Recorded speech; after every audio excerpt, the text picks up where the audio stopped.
Sekali tepuk tangan dong untuk Mbak Susan.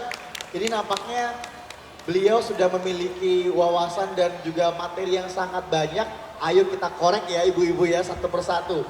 Nah Mbak Susan, hari ini kan kita temanya nutrisi dalam bekal. Iya. Nah kita tahu nih bahwa bekal itu kan sebetulnya buat anak-anak itu sebenarnya penting ya Mbak ya. Iya. Nah boleh dong Mbak Susan di-share sebenarnya tuh perlu nggak sih kita bikin bekal ibu-ibu itu, dan kalau memang perlu seperti apa yang harus dibikin bekalnya? Baik, Ya. baik Kak. Oke. Bekal untuk anak sekolah itu sangat-sangat penting.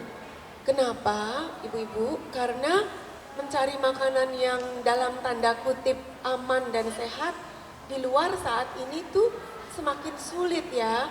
Bagi saya observasi gitu. Dari zaman ke zaman itu kok seperti saingan ya antara junk food versus healthy food di luar sana gitu. Oke lah kalau cuma sekali dua kali kita pingin makan di luar is oke. Tapi kalau anak sekolah kan tiap hari. Dan saya sempat survei ke beberapa sekolah, itu kantinnya, lalu juga istilahnya vendor-vendor yang berjualan di sekitar sekolah, itu memang sangat ini ya, memprihatinkan.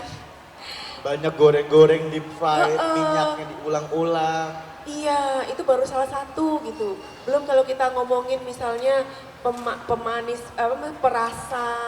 Perasa tuh kan Pewarna juga ya Mbak ya. Iya, pasti gitu. Jadi apa ya, kalau emang bisa diusahakan sekali ibu-ibu menyiapkan bekal rutin, gak usah yang sophisticated atau gimana, niscaya akan lebih baik. Karena kan itu bukan untuk sekali dua kali, Mas. Itu kan terus gitu loh. Apalagi memang anak zaman sekarang nih Mbak ya, dia sekolah pagi berangkat nih, kemudian makan siang di sekolah, iya. nanti pulang sekolah ada les lagi, jadi makannya semua di luar rumah ya Mbak. Betul. Kalau makan di luar itu udah pasti hampir tanpa MSG atau perasa itu udah hampir gak ada. Susah banget ya, udah hampir gak ada. Hampir gak ada. Pasti ber MSG, berpewarna dan lain sebagainya. Iya, pengawet. Bahaya ya. Atau kalau kita cuma sekedar grab pikiran kan mau bawain anak biskuit. Tapi kan semua makanan di supermarket itu nggak mungkin nggak ada pengawet. Belum zat aditif lainnya gitu yang misalnya untuk anti caking lah, untuk emulsifier apalah gitu. Jadi pengawet tuh baru salah satunya aja gitu. Wah terus Mbak. Oke, nah pertama-tama mungkin saya pingin gali sedikit nih. Nah, kita tanya ibu yang sebelah sini. Ibu coba dijawab pertanyaan dari Mbak Susan. Di rumah pakai minyak yang kayak gini?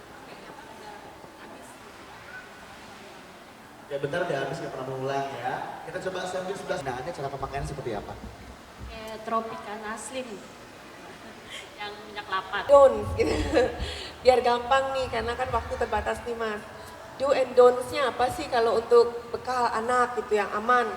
Oke, yang pertama itu sebisa-bisanya kurangi atau hindari yang namanya lemak trans.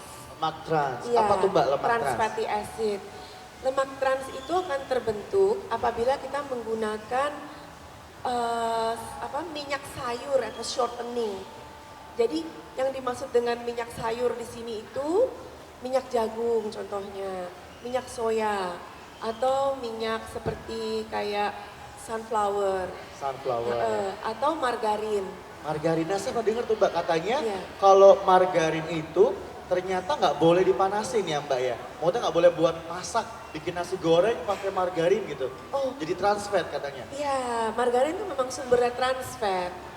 Nah, kalau kita, apalagi anak-anak itu terlalu banyak konsumsi trans fat itu istilahnya minyak fatty acidnya itu, asam lemaknya itu tidak bisa dicerna oleh tubuh kita. Dalam tanda kutip itu akan dianggap sebagai benda asing atau racun lah kalau berkepanjangan dalam tubuh.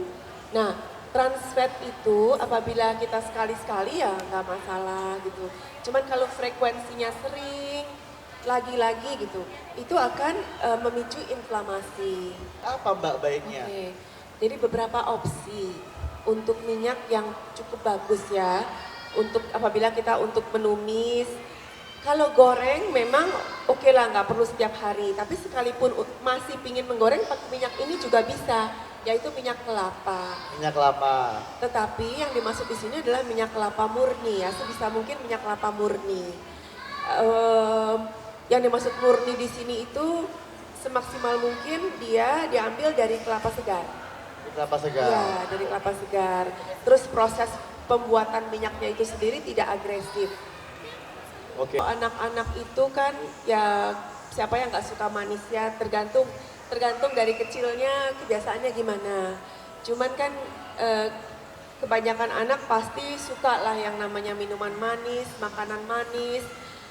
Bahkan mungkin terkadang ada juga yang sudah suka minuman-minuman soda kayak gitu. Nah itu don't.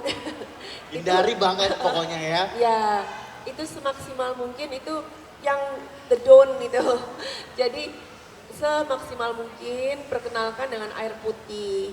Do-nya itu artinya kalau minuman itu minuman yang utama tuh air putih kalau untuk anak-anak. Kalaupun kita nggak Memang agak susah.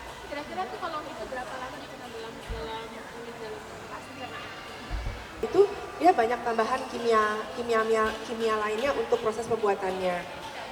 Mas mengenai lama dan sulitnya itu sebetulnya lebih dipandang dari segi begini Mbak. Apabila makanan itu tidak bisa dicerna dengan tuntas atau tidak mudah, maka sering tersisa. Jadi nggak peduli berapa lama, ada makanan tertentu yang memang sifatnya sudah sulit dicerna, seperti gluten makanya, itu yang memang tidak tercerna. Jadi akan stay, akan diam di pencernaan. Nah itulah problemnya. Apabila diam di pencernaan menjadi sarang bakteri, sarang penyakit. Itu. Jadi bukan masalah berapa lamanya. Kalau protein pasti lama in general gitu. Kalau dibandingin simple sugar pasti cepat. Protein hampir semua lama di prosesnya. Persisnya kalau misalnya kurang mungkin Mas Emil bisa menambahkan. Cuman komunitas organik Indonesia itu dibentuk berdasarkan jiwa organik atau jiwa ingin sehat. Jadi terdiri dari komunitas-komunitas pemerhati, supplier, pemproduksi, yang makanannya itu kita mempunyai komitmen dalam pengertian as organic as possible gitu. Artinya bebas 4P, bebas pengawet, pemanis buatan, perasa, pewarna, dan bebas GMO.